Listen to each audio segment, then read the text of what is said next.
ఉత్సాహంగా ఉల్లాసంగా చదువు సాగాలి, గొప్ప గొప్ప ఉద్యోగాలు సాధించాలి. Vignan deemed to be university. ప్రజల ఆశీర్వచనంతో ప్రజాపాలన ప్రభుత్వం ఏర్పడ్డ తర్వాత ప్రజలకు సంబంధించిన అనేక కార్యక్రమాలు కొనసాగిస్తూ ఉన్నాం. ఉదాహరణకు 3 రోజుల కింద ఉచిత మహిళా బస్సు ప్రయాణానికి సంబంధించి 200 కోట్ల మంది మహిళలు తమ ప్రయాణాన్ని కొనసాగిస్తే 6,800 కోట్ల రూపాయల విలువ గల ఆ ప్రయాణ ఖర్చులు తెలంగాణ రాష్ట్ర ప్రభుత్వం మహిళలకు ఇచ్చింది, ఆర్టీసీకి ఇచ్చింది. అదేవిధంగా 200 యూనిట్ల కరెంటు ద్వారా అనేక లక్షల కుటుంబాలు విద్యుత్ భారం పడకుండా 200 యూనిట్ల ఉచిత విద్యుత్తును పొందుతూ ఉన్నారు. గ్రామీణ ప్రాంతాల్లో రైతాంగానికి అనేక రకాలుగా రైతు భరోసా కావచ్చు, రైతు రుణమాఫీ కావచ్చు, సన్నవడ్ల బోనస్ కావచ్చు, అదేవిధంగా ఇందిరమ్మ ఇండ్లు గ్రామీణ ప్రాంతాల్లో దిగ్విజయంగా స్థలాలు ఉన్నాయి కాబట్టి ఇందిరమ్మ ఇండ్లు అన్నీ కూడా గ్రౌండింగ్ అవుతూ ఉన్నాయి. హైదరాబాద్ నగరానికి సంబంధించి నిన్న కూడా క్యాబినెట్లో గత ప్రభుత్వం ఉప్పల్లో ఉపాధి ఉంటే కొల్లూరులో ఇల్లు కట్టినారు, అక్కడికి పోకుండా ఖాళీ ఉన్నాయి, నిష్ప్రయోజనం అవుతా ఉన్నాయి. అక్కడ ఇల్లు కట్టినప్పటికి కూడా 30,000 ఇల్లు ఖాళీ ఉన్నాయి. వాళ్ళ ఉపాధి ఇక్కడ, వాళ్ళ జీవితం ఇక్కడ, వాళ్ళ చదువు ఇక్కడ, వాళ్ళు ఉండేది ఇక్కడ. వాళ్ళకి ఎక్కడో ఇల్లు ఇస్తే పోలేక అందుకే ప్రభుత్వం స్పష్టంగా వాళ్ళు ఉండే దగ్గరనే ఇల్లు కట్టాలనే ఆలోచనతోటి ప్రజలను కొంత సమన్వయం చేసుకొని స్లమ్స్లన్నిటి కూడా ఎక్కడెక్కడైతే పేదలు ఉంటా ఉన్నారో, ఇల్లు కావాలంటా ఉన్నారో వాళ్ళందరికీ ఇల్లు కట్టించే ఆలోచన కూడా చేస్తూ ఉంది. స్థలాలు ఉన్న వాళ్ళకి ఇవ్వడంతో పాటుగా లేని వాళ్ళకి కూడా ఏ విధంగా ఇవ్వాలని ఆలోచన చేస్తూ ఉంది. ముఖ్యంగా హైదరాబాద్ ఇన్ఛార్జ్ మంత్రిగా 2 రోజుల నుంచి 1వ తారీఖు నుంచి హైదరాబాద్లో ఉన్న 15 నియోజకవర్గాల్లో రేషన్ కార్డుల పంపిణీ ప్రారంభోత్సవం చేస్తూ ఉన్నాం. 25వ తారీఖు నుంచి 10 లోపల రాష్ట్ర వ్యాప్తంగా నూతన రేషన్ కార్డుల పంపిణీ ప్రక్రియ చేయమని కేబినెట్ డిసిషన్ తీసుకుంది. కాబట్టి హైదరాబాద్లో ఉన్న 15 నియోజకవర్గాల్లో దాదాపు 50,000 కొత్త కార్డులు వెరిఫికేషన్ అయి జారీ కొరకు సిద్ధంగా ఉన్నాయి. 50,000 రేషన్ కార్డులు అంటే కుటుంబానికి 4 చొప్పున 5 చొప్పున దాదాపు 2,20,000 మంది పైన యూనిట్స్ 6 కిలోల సన్న బియ్యం తీసుకునేటువంటి అవకాశాన్ని హైదరాబాద్ నగర ప్రజలు కూడా పొందుతూ ఉన్నారు.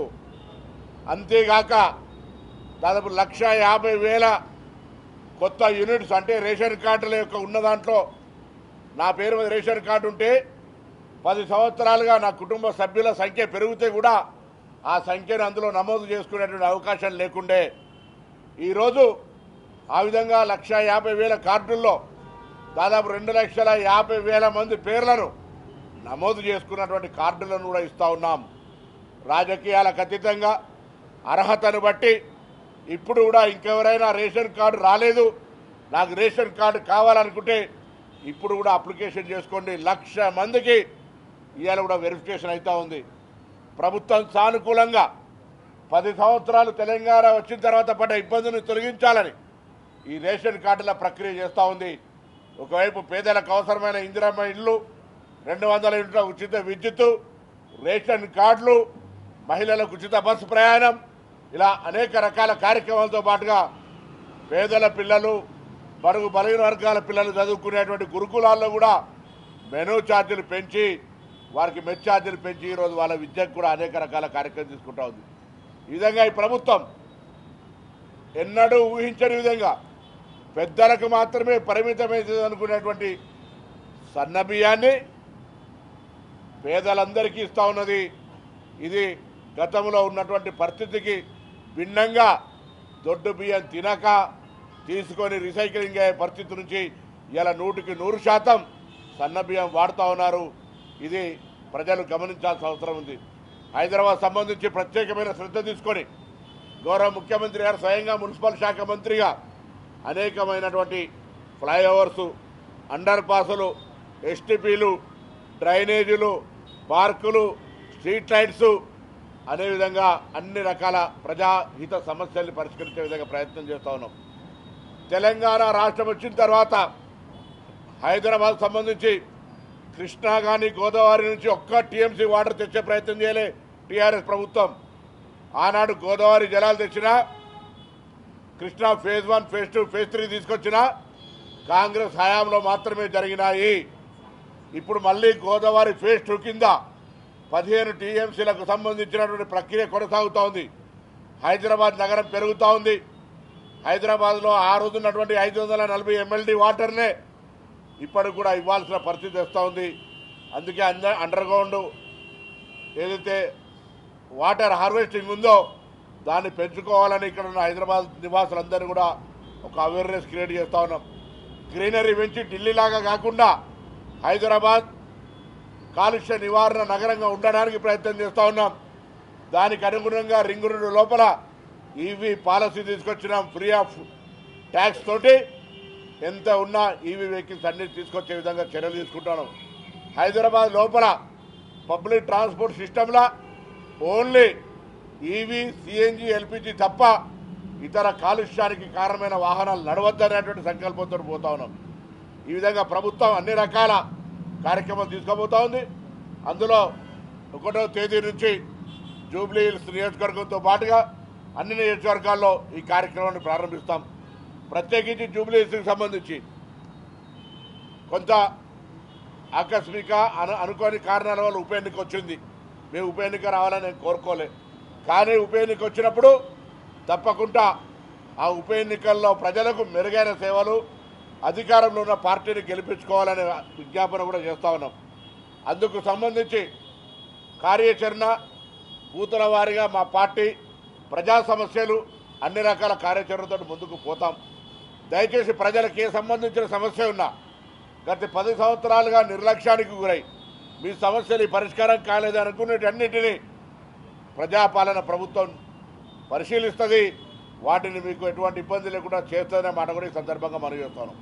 తప్పకుండా ప్రజలు కూడా అధికారంలో ఇన్ని రకాల ప్రజాహిత కార్యక్రమాలు చేస్తున్నటువంటి ఈ ప్రజాపాలన ప్రభుత్వానికి ప్రోత్సాహం ఇచ్చే విధంగా, ఆశీర్వచనం ఇచ్చే విధంగా మరి ముందుకు తీసుకుపోవాలని సందర్భంగా నేను కోరుతూ, తప్పకుండా ఈ హైదరాబాద్ నగరానికి సంబంధించిన ఎటువంటి సమస్య ఉన్న ఇన్ఛార్జ్ మంత్రిగా గౌరవ ముఖ్యమంత్రి గారు సహకారంతో, సహచార మంత్రుల సహకారంతో ఇప్పటికే ఈ నియోజకవర్గానికి సంబంధించి కొంత డాక్టర్ వివేక్ గారు, తుమ్మల నాగేశ్వరరావు గారు, నేను, అదేవిధంగా కొంతమంది కార్పొరేషన్ చైర్మన్లు క్షేత్రస్థాయిలో పార్టీకి సంబంధించినటువంటి ఆలోచనతో ఇప్పటికే వేదిక మీద మా పెద్దలందరూ ఉన్నారు.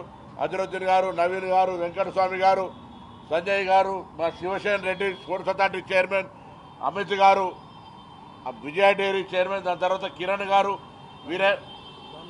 రామయ్య గారు, మా ఫిరోజ్ గారు, దాని తర్వాత భవానీ శంకర్ గారు, మన ఫసి గారు, ఇంకా పెద్దలందరూ ఇక్కడ ఒక సంకల్పంతో ముందుకు పోతా ఉన్నాం. తప్పకుండా కాంగ్రెస్ పార్టీ చేస్తున్న ప్రజాహిత కార్యక్రమాలకు, జూబ్లీ ప్రజల కష్టాలు తీరడానికి సంబంధించిన ఒక అవకాశం వచ్చింది. ఆ అవకాశాన్ని వినియోగించుకోవాలని ఈ సందర్భంగా కోరుతా ఉన్నాం.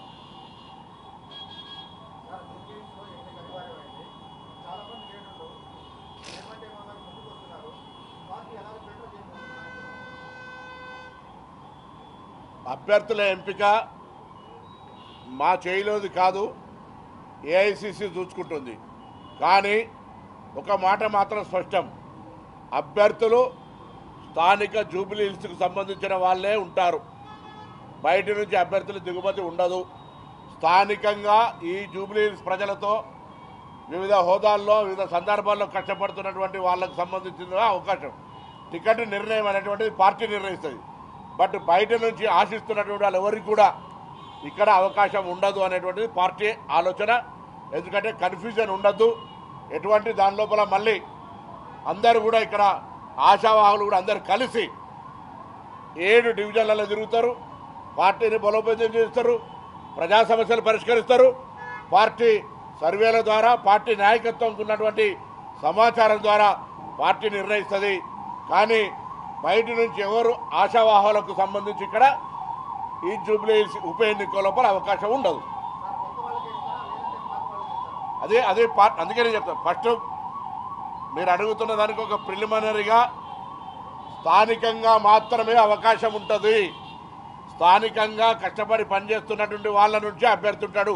ఎవరు అనేటువంటిది పార్టీ సర్వే ద్వారా పోటీ చేసిన అభ్యర్థి వస్తారా, కొత్త వాళ్ళు వస్తారా, ఎట్లా అనేటువంటిది that is decided by party. ఇప్పుడు అన్ని రకాల కార్యక్రమాలు కాంగ్రెస్ పార్టీ అధికారంలో ఉన్నాం. మీరందరూ ఇచ్చే ఎన్నిక ప్రకటించే నాటికి యుద్ధానికి తయారవుతాం. మేము ప్రజల దగ్గరికి పోయి వాళ్ళ యొక్క మన్నన పొందడానికి మా కార్యాచరణ ఉంటుంది. ఇప్పుడు పార్టీలకు సంబంధించినటువంటి ఆలోచన మేము అడుగుతా ఉన్నాం. ఇలా మీకు ఒక ఉదాహరణ చెప్తా ఉన్నా. ఇక్కడి ఉప ఎన్నిక కారణం సహజ మరణం, అనారోగ్యం. కానీ ఎన్నిక గురించి చెప్తా ఉన్నా. సికింద్రాబాద్ కంటోన్మెంట్ ఎన్నిక ఒక అవివాహిత యాక్సిడెంటల్ డెత్. అక్కడ కూడా కాంగ్రెస్ గెలవలేను. సో సానుభూతి అనే పేరు మీద ఎవరైనా అటువంటి ప్రయత్నం చేసుకుంటే రాజకీయాలకు సంబంధం లేదు. అందుకే మేము ఎందుకు ఇవ్వాలి నిర్ణయం తీసుకున్నాం. స్థానిక ప్రజలతోటి మమేకమై స్థానిక ప్రజలకు సంబంధించినటువంటి వివిధ అంశాల ద్వారా పరిచయం ఉన్నటువంటి వాళ్ళకు మాత్రమే. బయట మాకు చాలామంది ఆశావాహులు ఉన్నారు, మీకు తెలుసు ఓపెన్గా. అయినా వాళ్ళందరినీ ఖచ్చితంగా ఇప్పుడు ఈ ఉప ఎన్నికలు అటువంటికి అవకాశం లేదు. ఓన్లీ స్థానికంగా జూబ్లీహిల్స్ నియోజకవర్గానికి సంబంధించిన వాళ్ళకి మాత్రమే అవకాశం ఉంటుంది. అవన్నీ నేను అందుకే చెప్పిన. మళ్ళా first filter by with in constituency, దాని తదుపరి పార్టీ డిసైడ్ చేస్తుంది. ఏముండదు, నాయకులంతా కుటుంబం అందరం కూర్చున్నాం. నాయకుల మధ్య విభేదాలు ఉన్నాయి, అందరూ వస్తారు. అందుకే మేము సమన్వయకర్తలు మా కార్పొరేషన్ చైర్మన్లు వచ్చినారు. 6 కార్పొరేషన్ చైర్మన్లు ఇక్కడ పని రేపటి నుంచి ప్రారంభమవుతాయి. 7 డివిజన్లలో పని ప్రారంభమవుతుంది. మేము ప్రజాపాలన యొక్క కార్యక్రమాలను, ప్రజాపాలన లబ్ధి పొందుతున్న ప్రజల దగ్గరికి మా కార్యక్రమాలను తీసుకుపోతాం. వాళ్ళ సమస్యలు ఇంకా ఏమైనా ఉంటే వాటిని పరిష్కరించే బాధ్యత కూడా మాదే. ఇవాళ రాష్ట్రంలో అధికారంలో ఉన్నాం. నేను ఇంతకుముందు చెప్పిన కంటోన్మెంట్ ఉప ఎన్నిక, అక్కడ ఎన్నికకు లేని సానుభూతి ఇక్కడ ఉంటుంది అనుకునేటువంటి అవసరం లే. ఇది సహజ మరణం.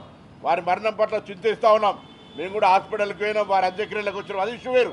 ఇవాళ ఈ రాజకీయంగా జూబ్లీహిల్స్ అభివృద్ధి జరగాలి, ప్రజా సమస్యల పరిష్కారం కావాలనుకుంటే తప్పకుండా అధికారంలో ఉన్నటువంటి ప్రజాపాలన ప్రభుత్వం ఈ నియోజకవర్గ ప్రజల సమస్యలు పరిష్కారం కావడానికి ఈ ప్రజలకు ఇచ్చినటువంటి అవకాశం తప్పకుండా ఈ కాన్స్టిట్యున్సీ హైదరాబాద్లో ఉన్న అన్ని నియోజకవర్గాల కంటే ఎక్కువ అభివృద్ధి అయ్యేటువంటి అవకాశంగా ఉంటుంది. కాబట్టి అవకాశం వినియోగించుకునే విధంగా మా నాయకత్వం ప్రజల దగ్గరికి పోతాం. చిన్న చిన్న అంశాలన్నీ కూడా ఓవర్కమ్ అయిపోయి అందరం ఐక్యంగా, అందుకే బయట నుంచి లేదు లోపల అన్న తర్వాత లోపలందరూ కూడా సంఘటితంగా సంఘీభావంగా ఉండాల్సిన పరిస్థితి ఉంది. ఆ విధంగా ముందుకు పోతాం. ప్రధాన సమస్యలు అంటే కొంత ఇళ్లకు సంబంధించినటువంటి అంశం ఉంటుంది. పేదలకు సంబంధించిన స్లమ్స్ ఉన్నాయి అక్కడెక్కడ. కొంత వాటికి డ్రింకింగ్ వాటర్కి సంబంధించిన ఇష్యూస్ కూడా మెట్రో వాటర్ వర్క్స్ వాళ్ళతో మాట్లాడినాం. ఇటీవల బోరబండలో ఒకటి ఇనాగ్రేషన్ కూడా చేసుకున్నాం. దాంతోపాటుగా శానిటేషన్కి సంబంధించి కానీ స్ట్రీట్ లైట్కి సంబంధించి కూడా పర్ఫెక్ట్గా, ఎందుకంటే దాదాపు 10-15 నెలల నుంచి సరైన ప్రాపర్ రిప్రజెంటేషన్ లేక, నేనెవరు తప్ప ఆయన అనారోగ్యం ఉన్నదా కారణం ఏమైనా కావచ్చు, ప్లస్ ఇతరత్ర సమస్యల వల్ల కొంత జూబ్లీహిల్స్కి జరిగిన ఇబ్బందిని అన్నిటినీ పరిష్కరించే విధంగా మా చర్యలు ఉంటాయి. అది మొన్ననే మా గౌరవ వివేక్ గారు ఆల్రెడీ కార్యాచరణ తీసుకున్నారు. దానికి సంబంధించి కూడా కార్యక్రమం కొనసాగుతోంది. ఇంకా మీ దృష్టికి వస్తే కూడా ఏమైనా ఉంటే కూడా దయచేసి ప్రభుత్వం దృష్టికి తేండి. ప్రజా సమస్యల పరిష్కారంలో 1 నిమిషం కూడా వెనుకపోయేది లేదు.